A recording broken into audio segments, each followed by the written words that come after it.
The Sutton family reunion was in full swing at my uncle's sprawling estate, crystal glasses clinking as relatives bragged about their latest achievements. I stood in a corner, sipping champagne and watching the familiar scene unfold. 20 years of the same routine, the same hierarchy, the same dismissive glances thrown my way. Olivia. My cousin Victoria's voice cut through the chatter, dripping with false sweetness. I almost didn't recognize you. Still wearing department store clothes. I smoothed down my intentionally understated black dress, hiding a smile. The Chanel label would have shocked her, but I'd learned long ago not to flaunt my success. Besides, tonight wasn't about designer labels. It was about something much more satisfying. Hello, Victoria, I replied calmly. Congratulations on your promotion to CEO of Sutton Industries. She preened, adjusting her diamond necklace. Thank you, though it's hardly surprising. Daddy always said I was born for this role. The board's announcement tomorrow is just a formality. What she didn't know was that I'd been in that board meeting just yesterday, hidden behind the title of an anonymous major shareholder. The announcement tomorrow would be quite different from what she expected. And what are you doing these days? Victoria's husband, James, joined us, champagne sloshing slightly in his glass. Still doing that? What was it? Consulting. I nodded, thinking of the empire I'd built while they weren't paying attention. Something like that. Poor Olivia, Victoria stage whispered to James. Still a nobody after all these years. Remember when she turned down that junior position at Sutton Industries to find her own path? I remembered it well. 10 years ago, Uncle Henry had offered me an entry-level job, presenting it as some great favor to his disappointing niece. I'd declined, knowing I was worth more than being Victoria's coffee girl. Speaking of Sutton Industries, James swirled his drink. Did you hear about our latest acquisition? $3 billion deal. Victoria orchestrated the whole thing. What they didn't know was that the acquisition was actually a desperate attempt to save their failing company. I'd seen the real numbers. Sutton Industries was hemorrhaging money, and tomorrow's board meeting would reveal just how deep the trouble went. Fascinating, I murmured, checking my phone discreetly. A message from my CFO flashed across the screen. Everything's in place for tomorrow. They don't stand a chance. Oh, darling. My Aunt Margaret swept over, air-kissing Victoria's cheeks. The Times wants to do a profile on you. Youngest female CEO in the industry. We're so proud. I bit back a laugh. At 35, I'd been running my own multi-billion-dollar company for 5 years. But they still saw me as the family failure. Olivia's here too, Victoria pointed out, her tone suggesting this was somehow remarkable. Still trying to make it on her own. So brave. Aunt Margaret's smile tightened. Yes, well, not everyone can be successful.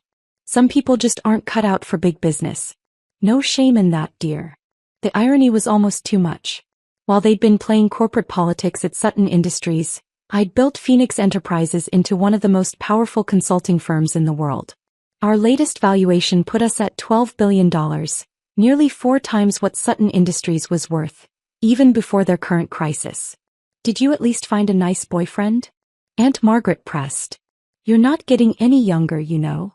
I focus on my work, I replied simply, thinking of the string of acquisition offers I'd turned down from tech giants and Fortune 500 companies. Work.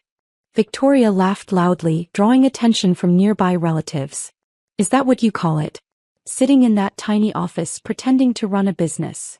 That tiny office was actually the entire top floor of downtown's most prestigious building. I owned the building along with half the commercial real estate in the business district, including, ironically, the building that housed Sutton Industries headquarters. You know, James leaned in, his breath heavy with expensive scotch. I'm sure Victoria could find something for you at Sutton. Entry level, of course, but it's better than whatever you're doing now. I checked my phone again. Another message, this time from my lawyer. Contracts are ready. The trap is set. Thank you, I smiled politely, but I'm quite happy where I am.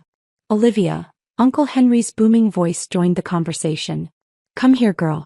Victoria, tell your cousin about the merger. Show her what real success looks like. Victoria launched into a detailed explanation of Sutton Industries' supposedly brilliant strategy. I listened patiently, knowing that their entire plan was built on sand. The merger they were so proud of was with a shell company, my shell company, though they didn't know it yet. It's quite impressive, I said when she finished. Though I've heard some concerns about the financials. Victoria's perfectly sculpted eyebrows drew together. Concerns? What concerns? Oh, just market rumors, I shrugged. I'm sure it's nothing. James grabbed Victoria's arm. Don't listen to her. What would she know about high-level corporate dealings? If only they knew that tomorrow, every financial news outlet would be running stories about how the mysterious CEO of Phoenix Enterprises had orchestrated the most brilliant corporate takeover in recent history. More champagne. A waiter appeared with a fresh tray. I noticed his earpiece and hidden badge, one of my security team, placed here to watch for any signs that the Suttons suspected what was coming. You know what your problem is, Olivia? Victoria set down her glass, swaying slightly. You never learn to accept your place. Some people are meant to lead, others to follow. You're clearly a follower. I thought about the 300 employees who reported directly to me, the global operations I managed, the billions in revenue I generated annually. Perhaps you're right, I said mildly. Of course I'm right. She gestured expansively. Look at this estate, this legacy. I'm about to become the CEO of a $3 billion company. What do you have? A small consulting business no one's ever heard of. The waiter caught my eye, giving a subtle nod. Everything was proceeding according to plan. It's not too late, Aunt Margaret patted my arm condescendingly. Victoria could help you. Maybe start you in the mailroom. The mailroom? Victoria scoffed. Please, Mother. She'd have to prove herself first. Maybe start as my personal assistant. The room erupted in laughter. Even distant cousins I barely knew joined in, eager to curry favor with the family's rising star. I smiled, thinking of the documents waiting in my office. Tomorrow they would learn that their precious company's survival depended entirely on my signature. The laughter would stop very quickly then. Oh look, James pointed to the massive TV in Uncle Henry's study, visible through the open doors. They're running the story about Victoria's CEO appointment early. Everyone turned to watch, but I already knew what was coming. I timed it perfectly. The news anchor's voice cut through the party chatter. Breaking news in the business world. Sutton Industries, the family-owned corporation valued at $3 billion, is reportedly facing a major crisis. Sources say the company's recent merger attempt was with a shell corporation, leaving them exposed to a hostile takeover. The champagne glass slipped from Victoria's hand, shattering on the marble floor. But this was just the beginning. Tomorrow they would learn exactly who was behind it all, and the true meaning of success would become crystal clear. The silence that followed the news report was deafening. Uncle Henry fumbled for the remote, turning up the volume as the anchor continued. Financial analysts suggest Sutton Industries may have concealed significant losses over the past year. The company's stock is expected to plummet when markets open tomorrow. This is nonsense. Uncle Henry's face had turned an alarming shade of red. Victoria, call the board. Call our lawyers. Victoria was already frantically dialing, her perfectly manicured nails trembling. It's going to voicemail. Why isn't anyone answering? I knew exactly why. The board members were all in emergency meetings with their respective lawyers, preparing for tomorrow's reckoning. My team had made sure every major player had received detailed documentation of Sutton Industries' financial mismanagement just hours ago. James, Victoria turned to her husband, panic creeping into her voice. Call your contacts at the merger company. There must be some mistake. I hid my smile behind my champagne glass. The merger company, officially listed as Global Dynamics Holdings, was one of my shell corporations. They'd be calling for quite a while. Everyone out. Uncle Henry bellowed to the extended family members who were watching the drama unfold with poorly concealed interest. Family meeting. Now. As cousins and distant relatives filed out, whispering among themselves, Victoria grabbed my arm. That includes you, Olivia. This is for immediate family only. Actually, I said quietly, I should probably stay. And why is that? She sneered, some of her old confidence returning. Going to offer business advice from your vast experience running a tiny consulting firm? Before I could respond, James burst back into the room, his face ashen. The merger company, it's not real. It's a shell corporation owned by someone called.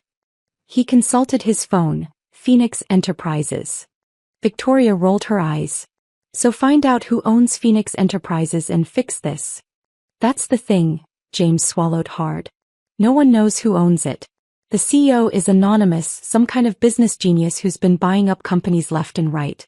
They own half the commercial real estate in the city, including... He paused, looking sick, including our headquarters building. What? Uncle Henry roared. Since when? Since last year, I said calmly. The rent increase notice should be arriving tomorrow. Every head in the room swiveled toward me. How would you know that? Victoria's voice had dropped to a whisper. I set down my champagne glass and pulled out my phone, opening my banking app. Because I'm the one who bought it. The room went completely still. You. James laughed nervously. Don't be ridiculous. That building sold for $300 million. Actually, it was $320 million, I corrected. I liked the view. Uncle Henry stepped forward, his face dangerous. Stop playing games, Olivia.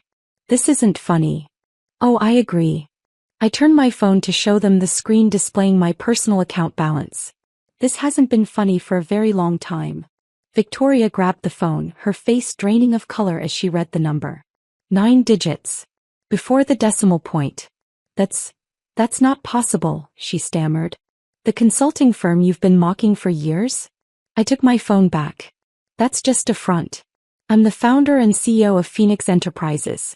We're worth about $12 billion at last valuation, though with tomorrow's acquisition, that number should go up significantly. James collapsed into a nearby chair. Acquisition. Sutton Industries, I smiled. Or what's left of it after your creative accounting comes to light. Creative? How do you know about that? Uncle Henry's voice shook. I've had my eye on this company for years. Watching, waiting, gathering evidence. Those shell companies you've been using to hide losses? I own them all. The offshore accounts. The mysterious major shareholder who's been buying up stock through different entities? Hello. Victoria's legs gave out and she sank onto a leather sofa. Why? Why? I laughed softly. 10 years ago you offered me an entry-level position telling me I should be grateful for the opportunity. That same year I was already worth $50 million from my first tech company sale. But you never bothered to ask what I was really doing, did you? Too busy looking down on the family failure.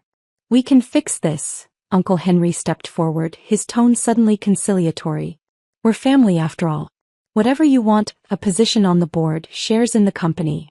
The company? I raised an eyebrow. You mean the company that's about to be revealed as functionally bankrupt? The one that needs $1 billion injection just to stay afloat. I paused. The one that now belongs to me? Belongs to no. Victoria stood up, her voice shrill. The board would never allow it. The board already has. That meeting tomorrow you were so excited about. They're not announcing you as CEO. They're announcing the hostile takeover by Phoenix Enterprises. Your father's signature was the last one I needed, which he gave me 3 days ago, thinking he was approving a routine merger document. Uncle Henry fell into his chair, the fight draining from his face.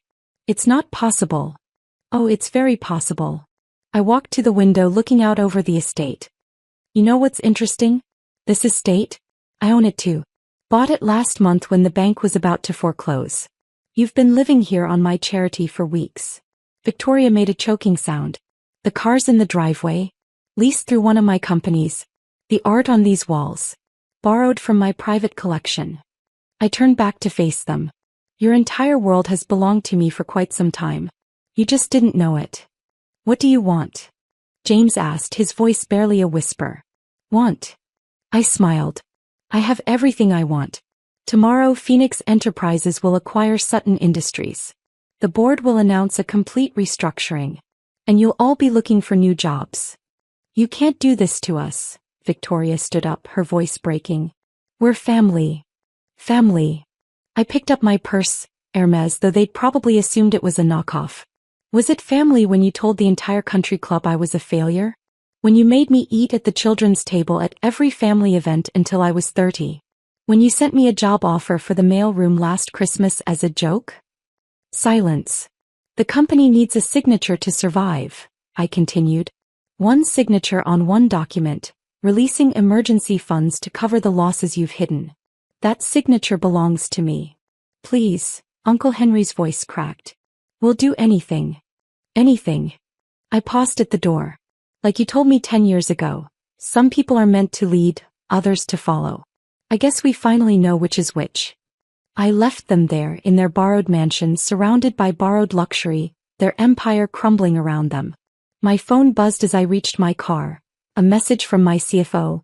News outlets are prepped for tomorrow. This will be the business story of the year. The next morning, every major financial publication ran the story. Phoenix Enterprises acquires Sutton Industries in dramatic takeover. Victoria's face was everywhere but not how she'd imagined. Instead of celebrating her CEO appointment, the photos showed her leaving the Sutton Industries building, carrying a cardboard box of personal items. Uncle Henry tried calling 17 times. Aunt Margaret sent tearful emails about family loyalty. Victoria showed up at my office building, only to be turned away by security. I sent them each the same response, a framed copy of the business card they'd refused to accept 10 years ago. Olivia Sutton, founder and CEO, Phoenix Enterprises. Under each I wrote a personal note. Some people are meant to lead. Others are meant to learn hard lessons about underestimating quiet girls with big dreams. 1 month later, I received an invitation to another family reunion. This time it was being held at a modest restaurant instead of the mansion I now owned. I decided to attend wearing the same understated black dress. The atmosphere was drastically different.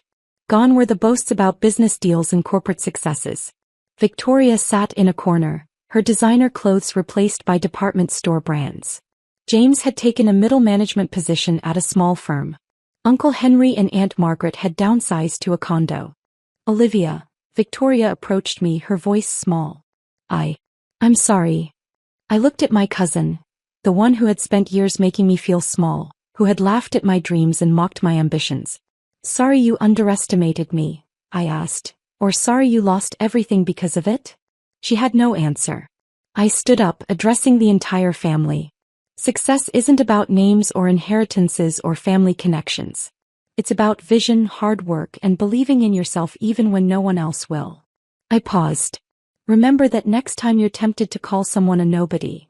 As I left the restaurant, my phone buzzed with breaking news. Phoenix Enterprises announces new CEO of Sutton Division. The photo showed my newly appointed chief executive, Victoria's former assistant, the one she'd always treated with the same condescension she'd shown me. Sometimes the best revenge isn't just about winning. It's about changing the entire game. And sometimes the signature they need most isn't on a check or a contract. It's on a lesson they'll never forget. As for that tiny consulting firm they loved to mock, it just acquired its 20th company. But who's counting?